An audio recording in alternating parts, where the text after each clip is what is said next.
Hey everyone, gonna try something different today. No compilation, no parody, no big theory. I already have one in the works. Hoorah! But whatever. I thought it'd be fun if we, as V says, just to sit down and have a little chat.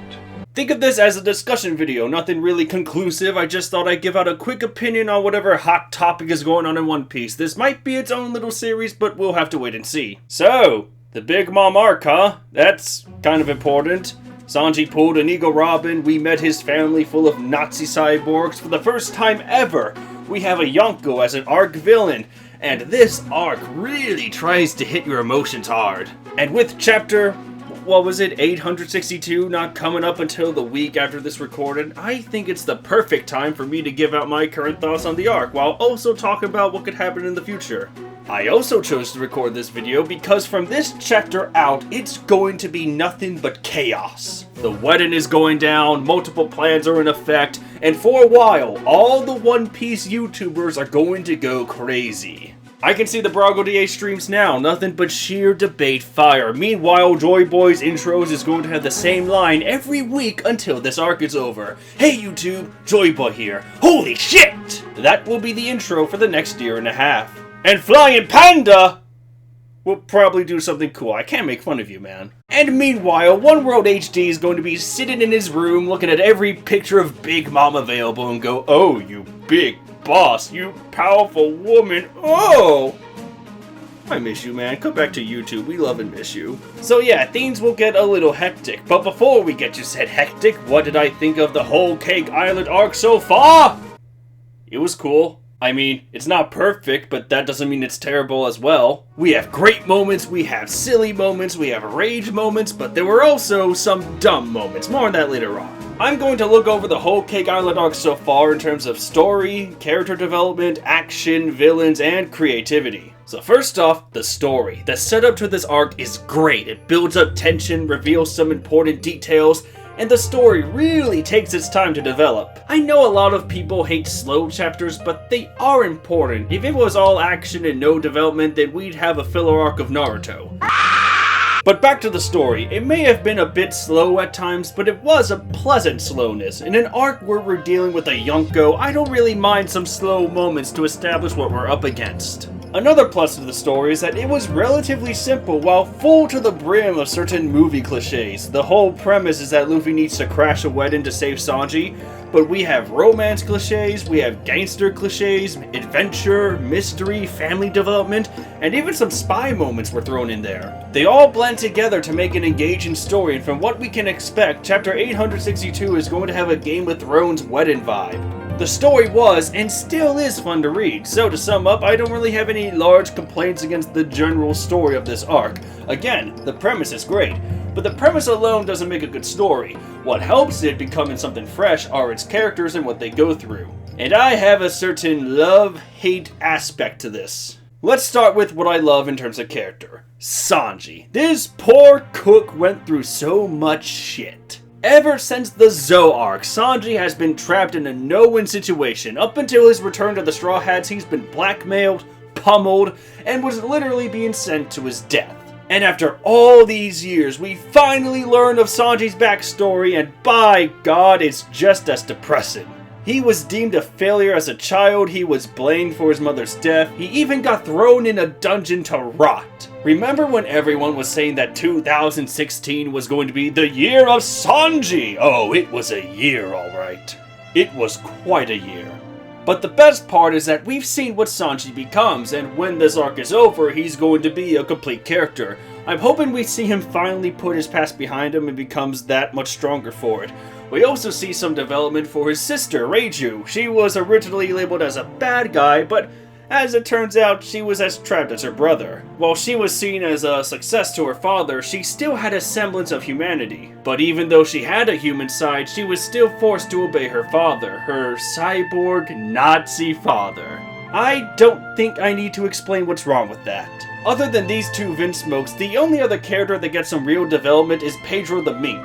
It's not a lot of development, but we do see his backstory and we, the audience, get to connect with him. Other than that, the Straw Hats themselves don't really go through emotional development. They're fine on their own. all except Luffy. And this is the hate aspect. For a while, I hated Luffy in this arc. When he was captured by Big Mom's forces, he was shown the grim reality of the situation. He couldn't just take on Big Mom without a plan. He was beaten soundly, and now needs to find a way to be strategic. He may be a bit reckless, but for the sake of his friends that he values so dearly, we know that at long last we'll finally see a serious side to Luffy once again. One that shows why he's the goddamn captain of the Straw Hats, and a great threat to the Marines. So, what does he do when Jinbei breaks him out? Fuck the logic! Let's go! Rambo Rampage! Gummo Gummo no die, you sweet sons of bitches! What is this thing called, a plan? I don't know. Woo!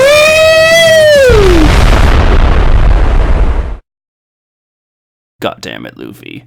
After years of build-up, we finally see a Yonko as a main villain, and our main character's first response to his greatest threat? I'm a puncher! Look, Luffy, that works for Saitama, but you're a bit outmatched right now. This is why I hated Luffy in this arc. When things get serious, he doesn't get serious back. He was a reckless fool, and I know that can be charming, but there are situations where that isn't charming. There are times when a different approach is needed. Now, I've heard the argument that since this arc was nothing but a destroyer of emotions, Luffy character was a fresh thing to see, and it inspired hope. Okay, I can see your point, but I ask in return, did Luffy really have to act that way? Wouldn't a simple statement or badass physical action be enough instead of just charging through the enemy like it's a Dynasty Warriors game? And it sucks because while I love all the other characters, Luffy, the main character, the main focus of the story, is just... Thankfully, he wasn't all bad because he did have a good fight, which leads us right into the action. This part is easier to talk about because there really wasn't much action up until this point. Honestly, the only large fight we saw was Luffy versus Cracker, but that doesn't mean the other small-scale fights were bad, they were just segmented.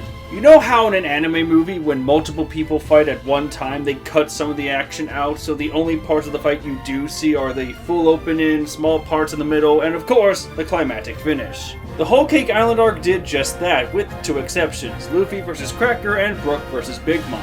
The fight with Cracker was shown almost in full, with some action cut out because of the circumstances, while the other fight wasn't even shown. All we got was this panel, and by God, look at it. That sums up this arc right there. A straw hat facing down impossible odds. I could make a documentary about how amazing this panel is. But anyway, let's go back to Luffy versus Cracker. The fight with Cracker is a great one. Due to Cracker's power, Luffy can't get a clear shot at his enemy.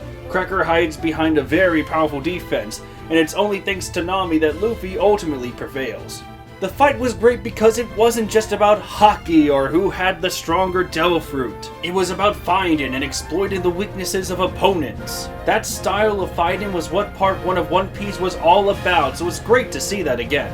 In fact, that's pretty much how all the fights went. It was all about how to fight instead of just fighting for the sake of fighting.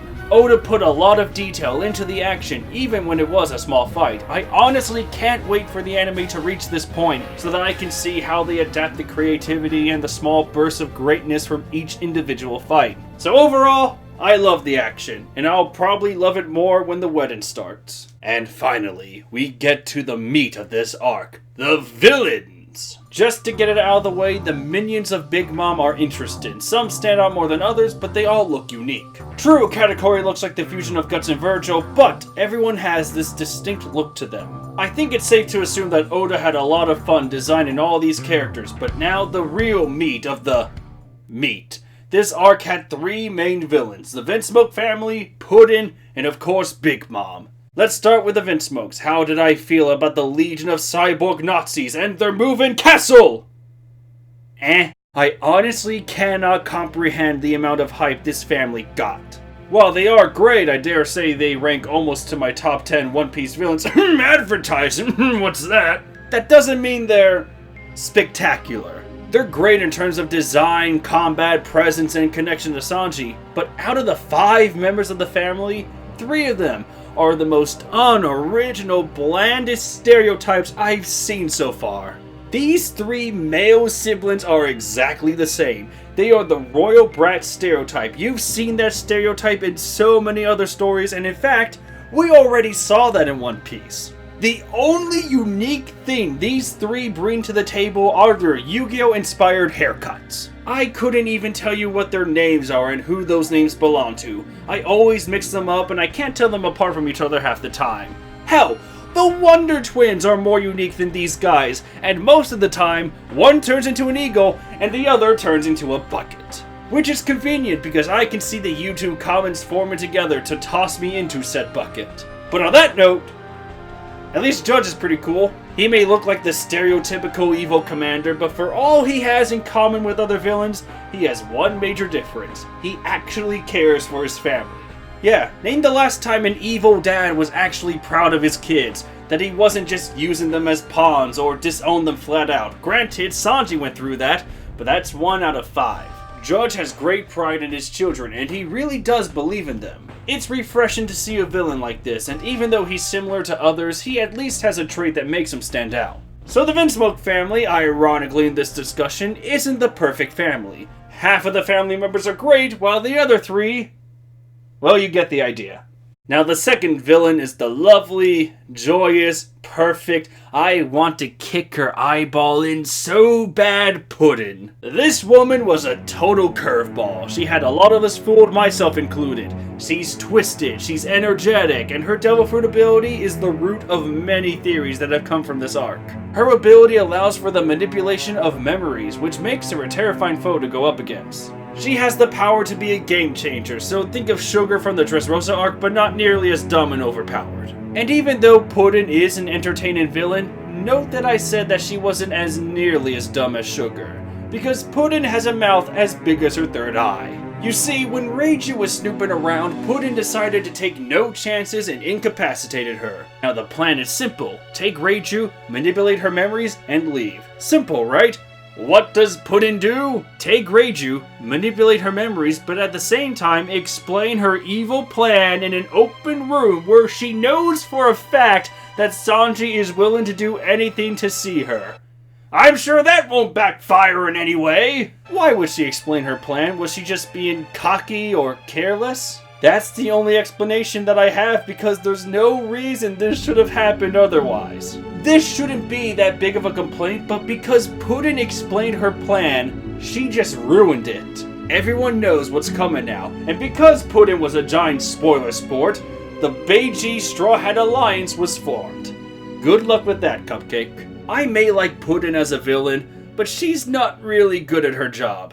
Now her mom, on the other hand, oh my. Big Mom is great. Simple as that. You hear that, One World? I finally admitted it.